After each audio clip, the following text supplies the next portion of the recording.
یہ جو انکار حدیث کرنے والے ہوتے ہیں نا، اللہ کی قسم ان کو جب انسان دیکھتا ہے تو رسول اللہ کی حدیث کی عظمت ذہن میں آتی ہے۔ ایک وقت آئے گا میری امت میں سے ایسے لوگ بدبخت پیدا ہوں گے جو گاؤ تکیہ سجائے مسندوں کے اوپر بیٹھ جائیں گے اور وہ کہیں گے ہمارے لیے یہ کلام اللہ کافی ہے، یہی کافی ہے، بس یہی کافی ہے۔ اے امتیوں یاد رکھو میں اس قرآن کے مثل بھی دیا گیا ہوں، اور وہ کیا ہے؟ وہ میری حدیث ہے۔ کوئی بندہ یہ دعویٰ کرے کہ صرف کلام اللہ کو مانتا ہوں، وہ باطل دعویٰ ہے۔ اس کلام اللہ کو ماننے سے مراد اگر صرف آیات کی تلاوت کرنا ہے تو پھر شاید آپ کی بات درست ہو، لیکن آپ اس کے مفہوم کو نہیں سمجھے۔ اسی کے اندر سے ثابت ہے کہ رسول اللہ کی بات دین کی بات ہے۔ اسی قرآن سے ثابت ہے کہ رسول اللہ اپنی مرضی سے نہیں بولتے، جب بھی بولتے ہیں وحی الہی، حدیث وحی کی قسم ہے۔ اور اس سے بھی ایک اگلی بات آپ کے سامنے آج رکھ دیتا ہوں، پہلے بھی رکھی ہے لیکن یاد دہانی کے طور کے اوپر۔ حدیث رسول وحی الہی ہے، رسول اللہ اپنی مرضی سے نہیں بولتے، دین کا ماخوذ ہے۔ لیکن اللہ تعالیٰ نے قرآن پاک میں ایک آیت ایسی نازل فرما دی ہے، اور پہلے بھی ہیں، دیکھیں وَمَا آتَاكُمُ الرَّسُولُ کا بھی مطلب تو یہی ہے نا کہ جو تمہیں رسول اللہ دیں اس کو پکڑ لو، جس سے روکیں رک جاؤ۔ تم اس وقت تک مومن ہی نہیں ہو سکتے، تمہارے رب کی قسم، جب تک تم رسول اللہ کی بات کو قول فیصل نہ مانو۔ یہ سب باتیں بذات خود اس بات کے اوپر دلالت کرتی ہیں، یہ ساری کی ساری جتنی بھی آیات ہیں یہ بذات خود اس بات کے اوپر دلالت کرتی ہیں کہ رسول اللہ صلی اللہ علیہ وسلم کی جو حدیث ہے وہ قول فیصل ہے، وہ حتمی ہے۔ لیکن قرآن پاک میں ایک آیت ایسی ہے کہ جہاں پہ رسول اللہ صلی اللہ علیہ وسلم کے حکم کو بھی اللہ رب العزت نے اپنا حکم کہہ دیا۔ رسول اللہ کے حکم کا نام لے کے اللہ نے اس کو اپنا حکم قرار دیا تھا کہ امتیوں کے لیے کل کوئی قیامت کے دن تک گامدی نما فتنہ حملہ ور نہ ہو۔ اگر انسان قرآن ترجمے سے پڑھے، اللہ کی قسم انکار حدیث کا سارا فلسفہ زمین بوس ہو جائے۔ وہ آیت کیا؟ ما قطعتم من لینۃ او ترکتموها قائمۃ علی اصولها فباذن اللہ۔ بنو نذیر کا آپ کے سامنے جب واقعہ رکھا تھا سارے کا سارا، تو وہاں پہ آپ کو یہ واقعہ تفصیل سے بتایا تھا۔ رسول اللہ صلی اللہ علیہ وسلم نے فرمایا کہ یہ جو پودے ہیں ان کو کاٹ دیا جائے اور یہ جو جھاڑیاں ان کو چھوڑ دیا جائے، یہ کاٹ دی جائے، یعنی رسول اللہ حکم دے رہے ہیں یہ کاٹ دو، یہ چھوڑ دو، یہ کاٹ دو، یہ چھوڑ دو۔ اب جب کھجور کے درخت کاٹنا شروع ہو گئے تو یہودیوں نے مسلمانوں کے دل میں ایک وسوسہ ڈالا، اور یہودی پریشان بھی ہو گئے کہ یہ بڑی اگریشن ہے، رسول اللہ تو درخت کاٹتے ہی نہیں جنگ میں۔ تو انہوں نے صحابہ کے دل میں ایک وسوسہ ڈالا کہ کیا تمہاری دین اور شریعت میں درختوں کو کاٹنے کی اجازت ہے دوران جنگ؟ تو بعض صحابہ رک گئے اور بعض نے نہیں کاٹے۔ اب یہ یہاں پہ آپ نے غور کرنا ہے، جب یہ وہم صحابہ کے دلوں میں یہودیوں نے ڈالنا شروع کیا، آسمان سے قرآن پاک کی یہ آیات کا نزول ہو گیا۔ کیا ما قطعتم من لینۃ او ترکتموها قائمۃ علی اصولها فباذن اللہ۔ جو تم نے درختوں کو کاٹا تھا اے صحابہ، اللہ نے صحابہ کو خطاب کر دیا۔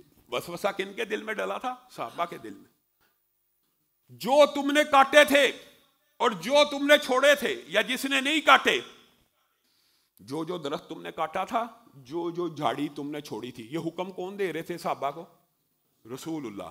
ایمانداری سے بتلائیے گا گامدی صاحب، یہ حکم رسول اللہ نے صحابہ کو دیا تھا، اور اللہ تعالیٰ اب آیات کا نزول فرما کے صحابہ کو کہہ رہا ہے جو تم نے نہیں تھے کاٹے اور جو تم نے کاٹے تھے، جو تم نے چھوڑے تھے، وہ تم نے رسول اللہ کے حکم پہ نہیں تھے کاٹے اور چھوڑے، فباذن اللہ، وہ اللہ کا حکم تھا۔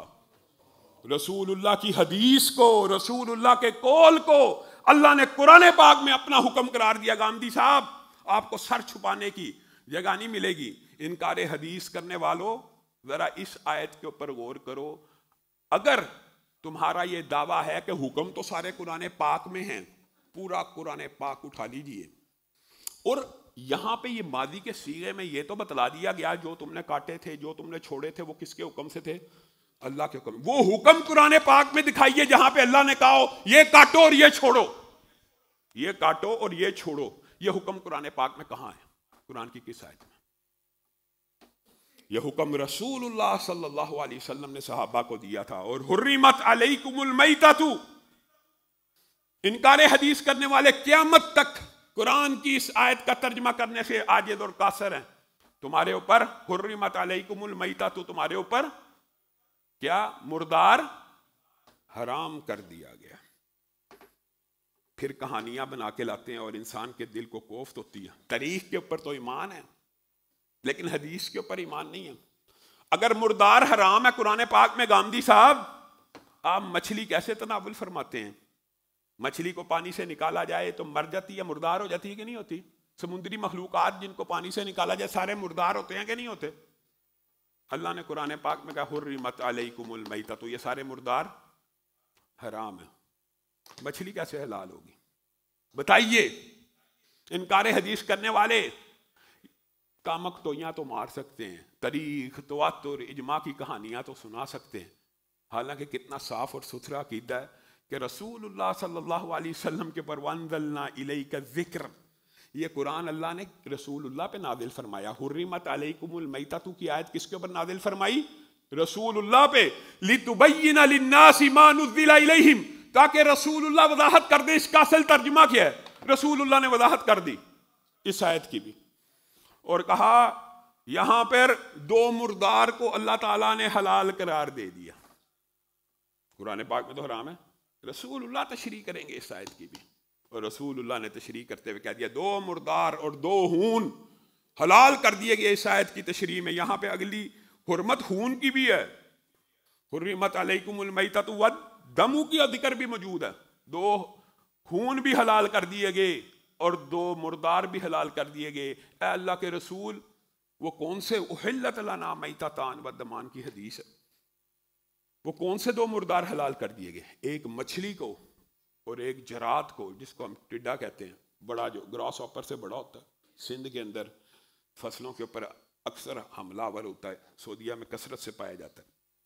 یہ دو مردار حلال کر دیے گئے اور دو خون. کلیجی ہم کھاتے ہیں کہ نہیں قربانی کے دنوں میں؟ وہ خون ہوتا ہے کہ نہیں کلیجی؟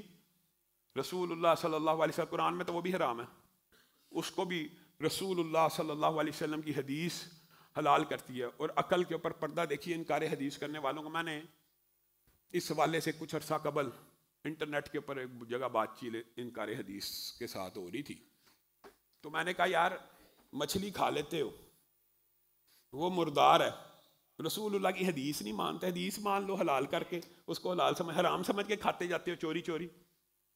کہنے لگے نہیں آپ کو غلط فہمی بھی ہے. میں کیا کرتے ہو؟ کہتے ہو اس کو بھی ہم ذبح کر کے کھاتے ہیں.